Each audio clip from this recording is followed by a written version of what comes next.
I'm Nigerian journalist Kemi Olunloyo. Good afternoon. It's Monday, the 8th of July, 2019 in Nigeria. I want to do a broadcast right now with regards to the Busola Dakolo and Timi Dakolo case against Pastor Biodun Fatoyinbo of Commonwealth of Zion Assembly in Abuja. I've been the only journalist in-depth reporting and in-depth investigating this. I am a broadcast journalist and I specify my work as medical, health, music, and investigative journalism, along with opinion journalism. In this case, investigative journalism is going to merge with opinion, but most of this investigation is going to be 80% investigative journalism, 20% opinion journalism. My investigation is all the way to 90%. And I have to tell you, some people are not going to like my findings.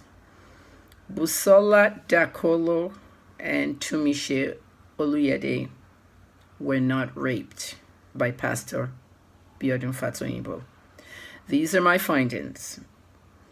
If you want other findings, you have to go to other journalists or other media houses. If they want to do theirs, they can do theirs. Mine is an independent investigation, and my findings were these two ladies were never raped.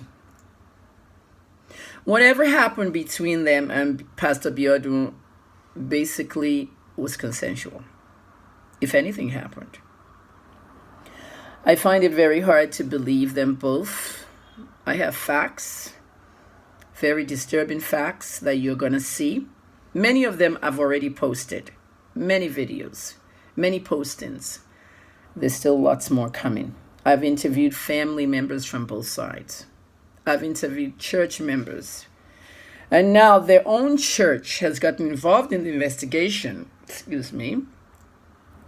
Some pastor in their church called my father and told my father that an Igbo journalist is threatening me. A move to let me stop investigating. The only Igbo journalist that I could imagine that would be threatening me in this case will be Chude. Chude is why Niger. Why would Chude be threatening me? He's not even threatening me. It's a ploy by whoever this pastor is to stop my investigation. And my father was telling me, I don't want you to go to prison again for any pastor cases. I don't want anybody to harm you, blah, blah, blah. There's nobody trying to harm me. I'm not going to prison for anything. I'm doing my job.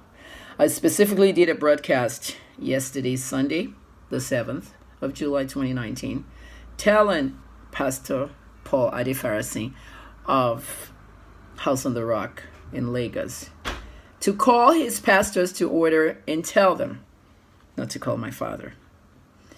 Nobody in that church should call my father. Not Pastor Adefarasi, not any of his pastor. This is a very serious investigation. It borders around lies. It borders around adultery, fornication, name it. There's a lot of things involved here. There are children involved in this case. The Dakolos have children. They know their mother has just accused the pastor of rape. The Fatoyimbos have children. They know somebody has just accused their father of rape.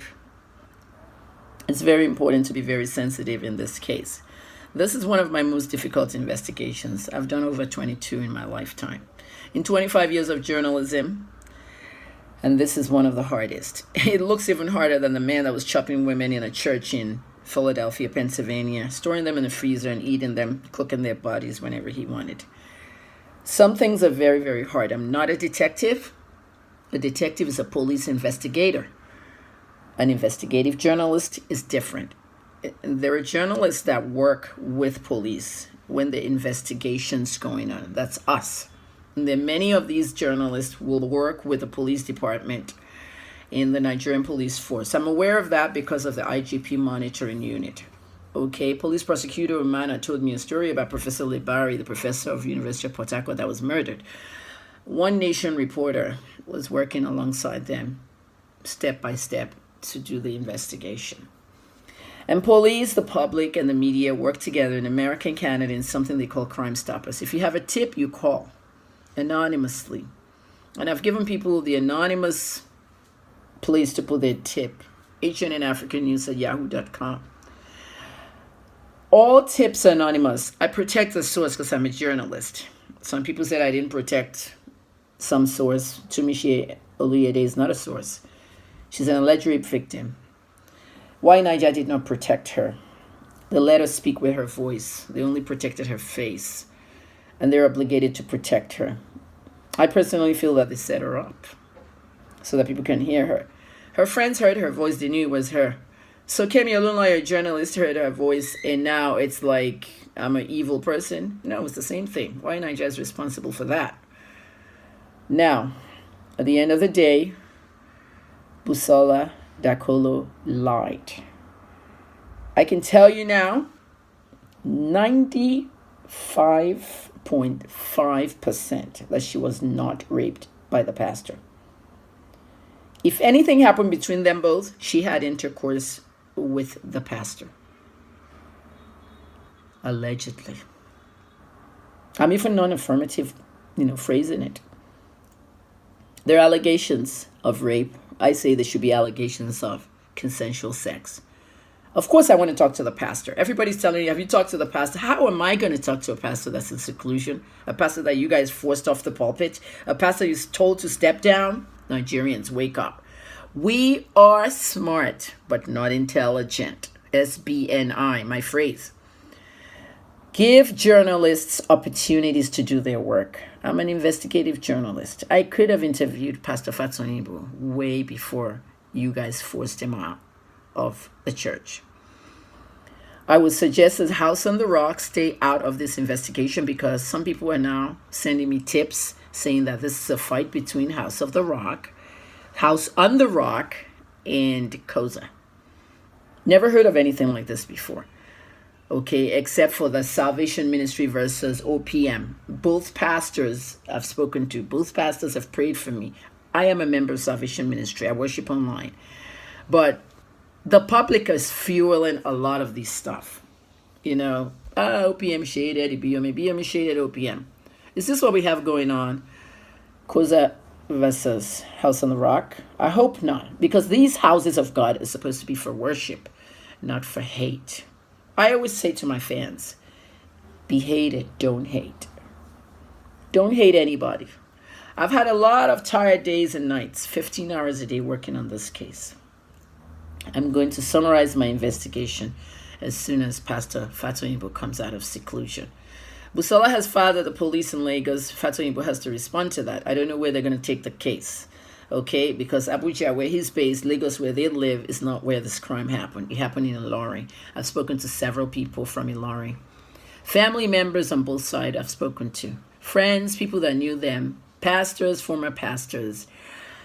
Everything that I corroborated is false, Busola.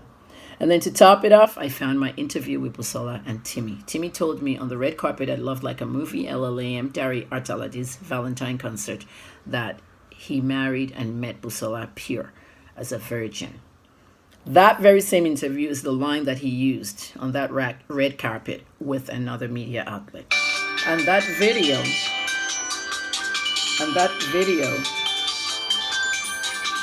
I'm sorry. And that video is the video that Timmy archived. It belongs to another media outlet. That media outlet is one of your TV channels that do music and news. I'm not going to tell anybody where it is. They have actually taken it down. I don't know why, maybe at his request, but I also did that interview. And I found the story archive in my blog. My blog was shut down when I went to prison. In fact, it was deleted, and I had to get Google to retrieve it. I was in prison, I told them, so I couldn't sign the agreement at the end of the year. And now I found it. It was done on February 2013. I wrote the story 2/20 after the event, 2/2013. 6 years, and I got the archive. I'm going to post screenshots of the story, and everybody's going to see. I sincerely believe that they should withdraw this case, because if that pastor comes after them, he will file defamation, and it will get very ugly. Busola Dakolo and Kemi Olunloyo were not raped. That's my conclusion.